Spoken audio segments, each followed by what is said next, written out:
Hello everyone, my name is Palmer from the Untapped Mana Show. Join me today as we dive into the wonderful world of Magic the Gathering. So today I have a little bit of a different episode. We have some interviews from my local game store with the Tiny Leaders format. Most of the majority of episodes are going to be talking about that and then a breakdown. But with Outlaws of Thunder Junction pre-release happening today for me, we're going to talk a little bit about that. And wrapping off the episode, we're going to talk about the Equinox Secret Lair Drop that dropped earlier this week. So if you're ready, then sit back, relax, grab a bag of popcorn, and enjoy the show.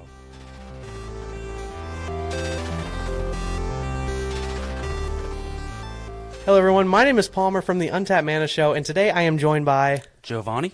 So we play Tiny Leaders today here at a local game store. What deck did you try out today? So I actually brought in the Boros Partners of Arden and Rograk, the basically Voltron deck. And it was originally my commander deck. Saw it had very good synergy in a 1v1. So I said, okay, well, let's make it into a Tiny Leaders deck. So I pretty much took out everything that was not 3 mana, 3 CMC or less, and made that into a deck and just use that. So I played Ragavan today just to try things out, and I used a lot of swords and things that gave me protections. What is your deck like compared to that? Is it +1/+1 based? Is it, counter based, protection from other colors? Like, what does that deck entail? So that deck usually entails just getting Colossus Hammer out. That's which fair. is +10/+10 and takes away flying. Mm-hmm. Now, since the equipment cost is 8, but so with Arden out, the being of combat equips for free. Yeah, that's true. So then you have a 10/11 Rograk just coming in swinging with Menace for striking Trample. And what turn can you have that out by? I can have that out by turn 3. Turn 3. So that's almost a game ender if nobody else can block Pretty much, that. yeah. And then does it have trample, or can you put trample on it? Is there a way to do that? Rograk comes with Trample. That's nice. So it comes pre-trample. You don't have to put an equipment piece on, which doesn't have. So that's really cool. So how'd you do today? How many games did you play, and how many did you I win? played only the 2 games against one other opponent, and I was able to win 2 out of the 3. Nice, good. Yeah. That's better. I went 0-3 today, so I played Kibo, and Kibo did not do as well as I thought it would do. But I'm glad that you were able to do that. With our tournament coming in 2 weeks, are you going to try this deck out again? I'm thinking about it. Yeah, I might make some changes to it. Maybe get some different types of equipments, and just maybe get more some draw. Cause this year I kept drawing land, but even with drawing land, I had pretty much the base equipments I needed out. That's fair.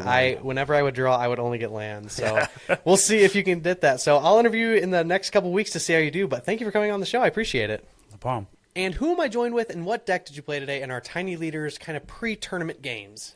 Hi, my name's Kevin, and tonight I played Tiny Fish, or Merfolk. So what is the commander, and what does the deck do, or what does it revolve around? So if you don't know Magic, anyone who knows Magic knows Merfolk. They've been around.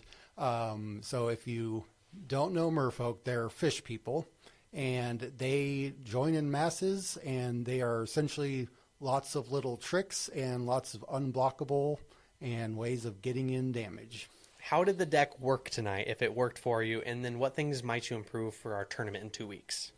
It worked pretty good when I got mana, so I need to go over my mana curve again because I usually get too greedy and want too many creatures.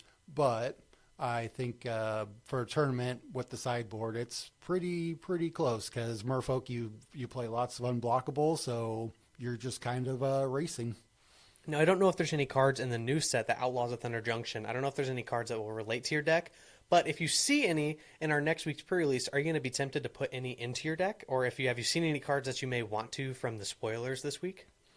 There are many, every set I see many more Tiny Leader decks that I want to build, and I do have 5 decks total, so there will be cards that I will, but I don't think there are any Merfolk, although there were a couple with the last set.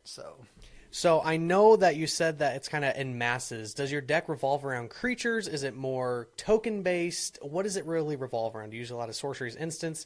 What is that main focus of the deck itself, like with attacking?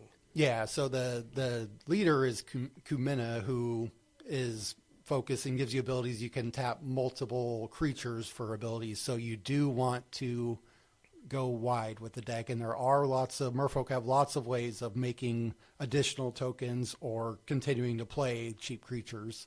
So there are a few spells which are basically just to keep the pace and return a troublesome enemy unit, or you can just make additional normally unblockable creatures unblockable. Well, sweet. I hope it works well in 2 weeks. I'll have to get you on the show once we do a kind of rundown of our tournament to see how our first Tiny Leaders event here at Zeke's has gone. So hopefully everything goes well.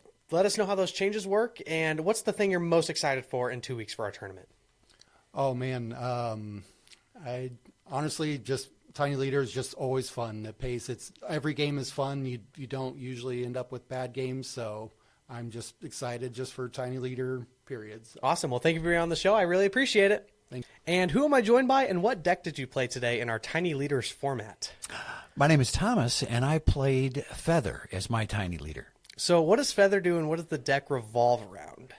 Feather is kind of a spell-slinging deck, and the whole point of it is either Voltron or small creatures that you buff repeatedly, because Feather's ability allows you to cast an instant or a sorcery and then return it to your hand at the end step.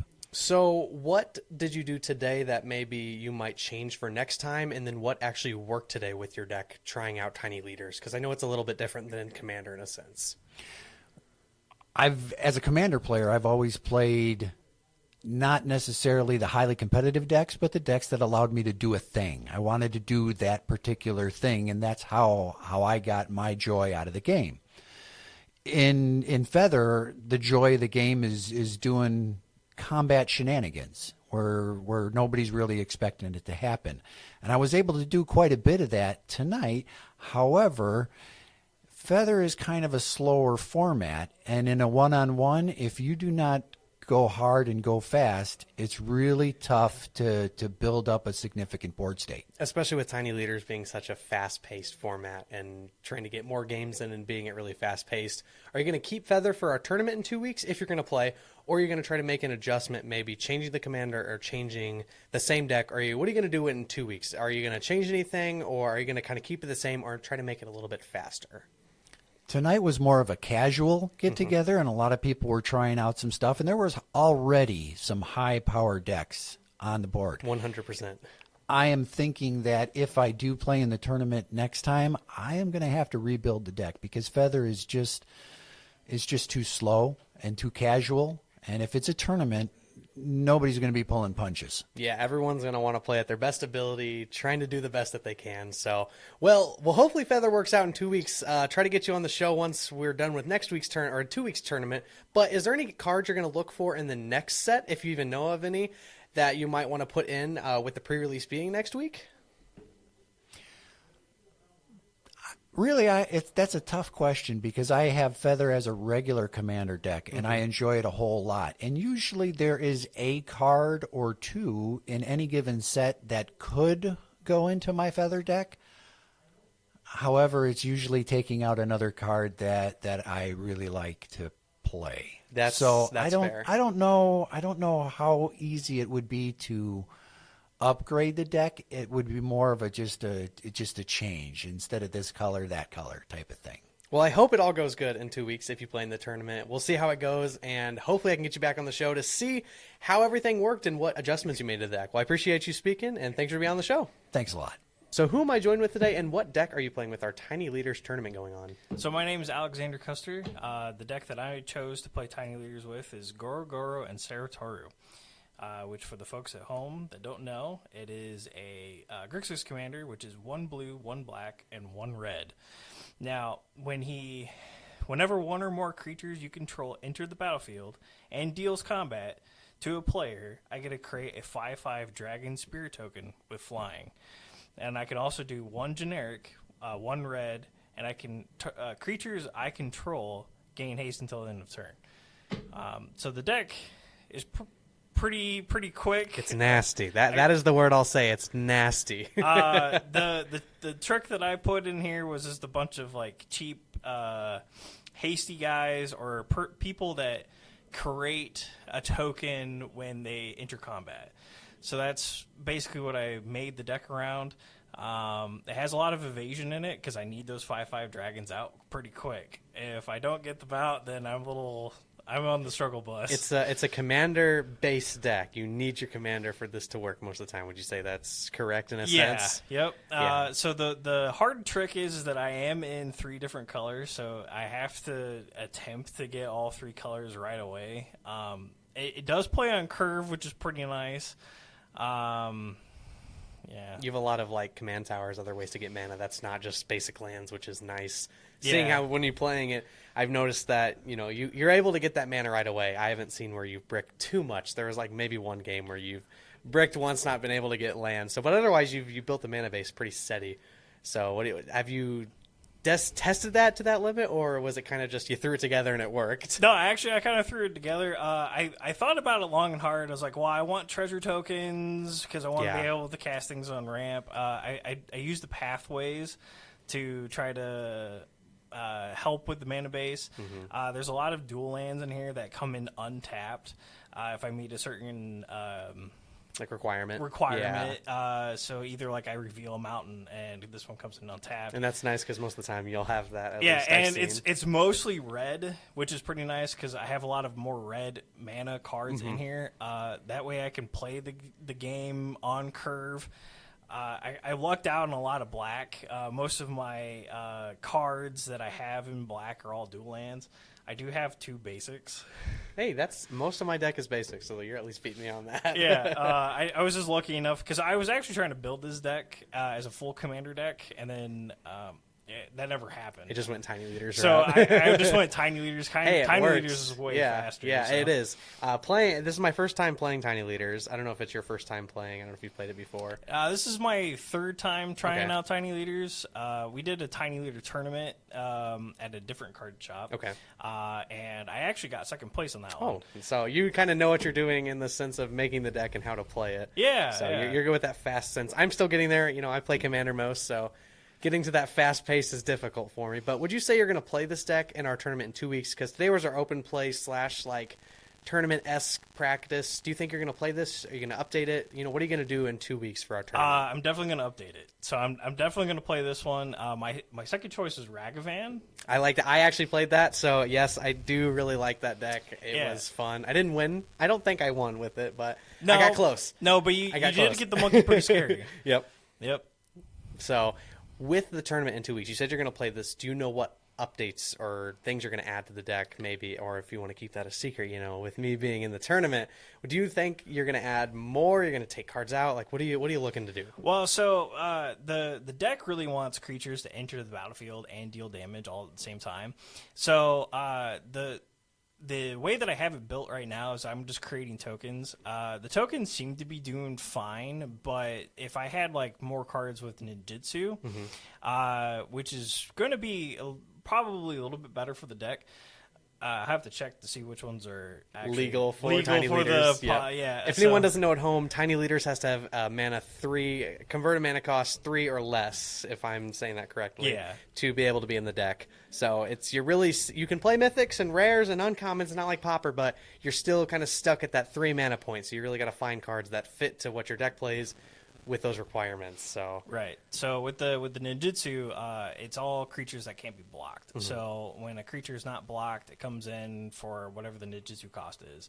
But since I am playing the 3 colors, I have access to a lot of ninjas, especially since Neo Kawagawa made a whole bunch of them. Yeah, like that is I have very true. access to red ninjas now, which that wasn't. It wasn't a thing before, and now you're like, cool, I can do this. This will work. Yeah. So, well, I appreciate you being on, and are you excited for next week's tournament, or a 2 weeks tournament? Yes, I'm very excited. I'm Good. definitely going to be participating. So, we'll see in the week following after the tournament to see who the winner is. So, we'll see if the ninjutsu creature sending at you to make dragon deck will win. I'm very excited to see what it'll do. So, thanks for being on the show. Yeah. Well, thank you for everyone who joined in for being on the show. I really appreciate that. It really takes a dive into what the Tiny Leaders format is like. And there's so many different decks that you can play with. I personally played with Ragavan, and then I also did Kibo. So, 2 different variations. Kibo is all about destroying artifacts and then making all of your creatures bigger, whereas Ragavan was more of a Voltron deck. So, lots of different deck variations. I saw a lot of fun stuff. I played against a lot of fun stuff, and it was a very enjoyable time. So, I'm excited for the tournament in about 2 weeks. It'll actually be next week if you're hearing this today, which is Friday, April 12th. But the other thing that's happening today is the Outlaws of Thunder Junction pre-release. So I got product a little bit early, and I'm recording that as we speak. Well, not technically. I've already recorded it, but I'm editing it. And so those videos should be up once the release date is good to go, so I don't get in trouble with the Pinkertons, but I feel like that would really go along with this set, so it's kind of funny. But I got some cool stuff. I definitely made a mistake. I pulled a card and I thought it was a different rarity, so I kind of freaked out, but y'all will see what that is when the video is posted. But this set looks really cool. I'm really excited for it, and I can't wait to see what the pre-release entails. I'm going to get a couple interviews hopefully tonight with people just to see how they like the set, what decks they made, what promos and everything like that. So really excited for that. But another big thing that happened this week was the Secret Lair Equinox drop. So I kind of looked through it, and I was really excited for it. Like I talked about this, where I was like, all right, when's this going to come out? And, I hate to say it, I am really, really disappointed by it. Not only because the cards aren't amazing, but everything's sold out. In one day, let me tell you what is sold out. So the Celebration of Everything, the foil and non-foil bundle, that's sold out. The We Celebrate the Foils bundle, sold out. The We Celebrate the Non-Foils bundle, sold out. The Fallout non-foil, sold out. The Fallout foil sold out. The Sunlight and Moonbeams bundle foil, that, and then the non-foil also sold out. And then basically all of the Fallout stuff has basically sold out. The only thing that's not sold out from Fallout is the Secret Lair and Fallout, or Secret Lair Fallout Vault Boy, the Diabolical Dioramas, and the featuring Phoebe Wall, and looks like that's about it, the foil and non-foil versions of those. But it actually looks like the Vault Boy is the non-foil, the only thing that's not sold out. So there's 16 days left. Who knows how long everything's going to be here. So definitely go check out Secret Lair to get what you want, because everything's selling out so quickly. And it looks like this is the first time in a while that stuff is actually sold out. So that's kind of cool to see, and always nice to get like a reminder that people are excited for these cards. And it's tied to a video game. So the lovers of the video game also might want the cards. Personally, I'm not a huge Fallout fan. I've never played the game, so I can't actually say anything. The deck, though, that I got, the Mutant Menace, whatever that one's called, that is a lot of fun. So maybe I download the game, maybe I try it, but the Secret Lairs are sold out, which is just still mind-boggling to me. It's cool how they sold out in less than a day. I know people are freaking out about that. But, again, if you haven't got them, go ahead, check them out. Get them before they're gone, because it looks like they're going fast. So ending off today's episode, I'd like to give a big thank you to Zeke's Comics and Games in Washington, Illinois, for being the sponsor of this channel, the spot, everything. They're the sponsor of all my stuff. I appreciate it. All their links are in the link tree in my bio, in my Instagram, so definitely go check that out. Or go to linktr.ee/untappedmanashow. That's where you're going to find everything. All my socials, any ways to see my stuff or listen to my stuff, and to check out Zeke's Comics and Games. So thank you again. I got content, and it was really cool to see what I interviewed everybody for during the Tiny Leaders. Definitely something new. It was really cool to check that out. Can't wait for the tournament. It was kind of like a one-off thing that we did, but it's a format that not a lot of people do, so it's always fun to check something like that out. New formats are always fun, but let me know how everyone's pre-releases went tonight. If you're doing it tonight, if you're doing it during the next week, I hope they go good. I'm super excited for it. I'm going to get some videos. I'll post them to the channel. Everyone here is going to get to see everything that happened during the pre-release, so another huge thank you to everyone who jumped on the show to be interviewed. I really appreciate that. It's always cool to, again, hear from other people's perspectives how things go, not just mine. So, ending off today's episode, remember, never leave any mana untapped. That is, unless you're a blue player. Thank you very much, and have a great day.